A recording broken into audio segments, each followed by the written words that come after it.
Hello viewers, இன்னைக்கு நம்ம பார்க்க போறது One Piece episode 1139 part 2.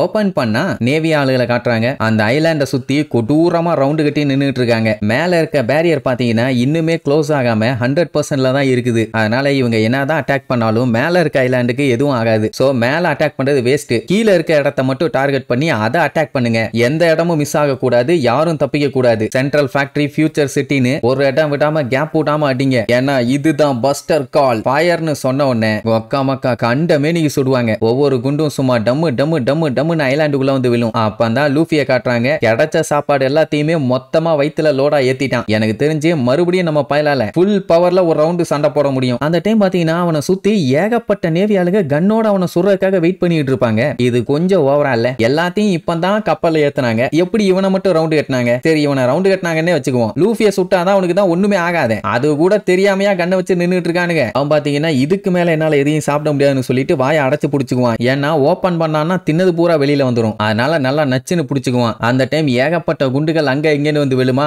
அதுல ஒரு குண்டுல சிக்கி சின்ன பின்னமாயி நம்மால அப்படியே பவுன்ஸ் ஆகி பறந்துகிட்டு இருப்பான். அது மட்டும் இல்லாம அவன் ஓவரா சாப்பிட்டதுனால அவனால மூவ் பண்ணவும் முடியல. சோ இப்படியே சிட்டி கொஞ்சம் கொஞ்சமா அழிய ஆரம்பிக்கும். பாசிபிஸ்டாஸும் கண்டமேனிக்கு அட்டாக் பண்ணி அந்த தீவே கொழுந்து விட்டு எரிஞ்சுக்கிட்டு இருக்கும். இதை பார்த்துக்கிட்டு இருக்க வேகப்பங்குக்கு அவ்வளோ கஷ்டமா இருக்கும். ஏன்னா ஆசாசியா அவர் டெவலப் பண்ண அவரோட எக்ஹெட் ஐலாண்டு யாருக்காக விசுவாசமா வேலை பார்த்தாரோ அவங்களாலேயே அழிஞ்சுகிட்டு இருக்குது. அதை விட கொடுமை என்னன்னா அவர் உருவாக்குனதே அவர் அழிக்குது. மனித குலத்தோட எதிர்காலம் அழியுது. என்னோட ஆசை, கனவு, லட்சியம் எல்லாமே என் கண்ணு முன்னாடி அழிஞ்சுகிட்டு இருக்குது. எவ்வளவு ட்ரை பண்ணி என்னால எதுவுமே பண்ண முடியலன்னு சொல்லிட்டு அவ்வளவு ஃபீல் பண்ணுவாரு. அப்போ சேட்டன் கிசரு கிட்ட அவனை காலி பண்ணு அப்படின்னு உடனே கிசருக்கு கஷ்டமா தான் இருக்கும். ஆனா மேலதிகாரிகளோட ஆர்டர்ஸை எதிர்க்க முடியாது இல்ல. சோ வேற வழி இல்லாம வேகாபங்க கொல்ல போவான். அதே நேரம் நம்ம சஞ்சி வேகாபங்க காப்பாத்த வேகமா ஓடி வருவான். திட்டிகிட்டே தான் வருவான். யோ அறிவு இருக்கா, இந்த டைம்ல இப்படி உட்கார்ந்து வேடிக்கை பார்த்துட்டு இருக்கேன்னு. இங்க இவங்க சூப்பரா வேக்யூம் ராக்கெட்டுக்குள்ள ஏறி ராக்கெட்டை லான்ச்சும் பண்ணிட்டாங்க. அது பாத்தீங்கன்னா டியூப் வழியா சும்மா சல்லு சல்லு சல்லு சல்லுன்னு சுத்தி போய்கிட்டே இருக்குது. 32 செகண்ட் தான் போக வேண்டிய இடத்துக்கு போய் சேர்ந்துருவாங்க. ஆனா இத கிசரு பாத்துருவான். இனி விடுவானா?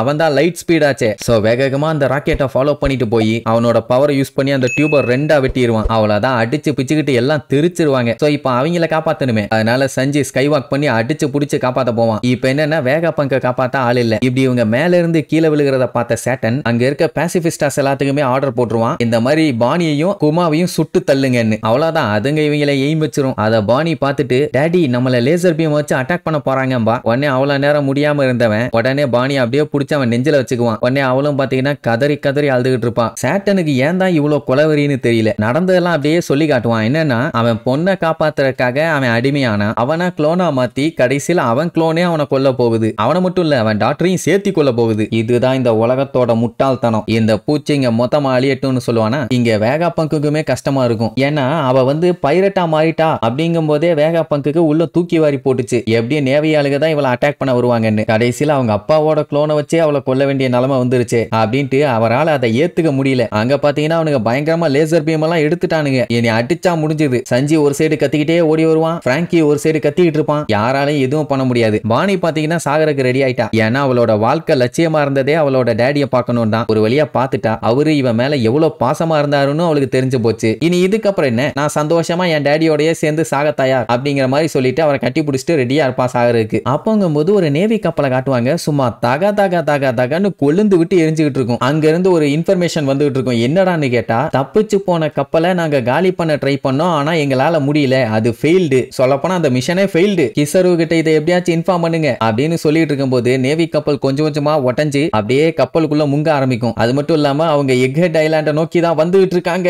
அப்படிங்கிற மாதிரி சொல்லியிருப்பாங்க கடைசியா அந்த ஷிப்ல இருந்தவங்க. அப்படின்னா ஸ்டார்டிங்ல நம்ம பார்த்தோம்ல ஒரு கப்பல் மூழ்கிற மாதிரி, அது எக்ஹெட் ஐலாண்ட்ல இருந்து தப்பிச்சு போன கப்பல்ல அதை அட்டாக் பண்ண போன நேவி கப்பல். அது மட்டும் இல்லாம ஏதோ பயங்கரமான சம்பவமா இருக்குது போலயே. நேவி ஆளுகளையே கதற விட்டுருக்காங்களே, அது என்ன சம்பவம்? இப்ப யாரு களத்துல இறங்கி இருக்கா அப்படிங்கறத உங்களுக்கு தெரிஞ்சுன்னா கீழே கமெண்ட் பண்ணுங்க. அது கரெக்டா இல்லையான்னு நம்ம அடுத்தடுத்த எபிசோட்ல பார்க்கலாம். டாடா.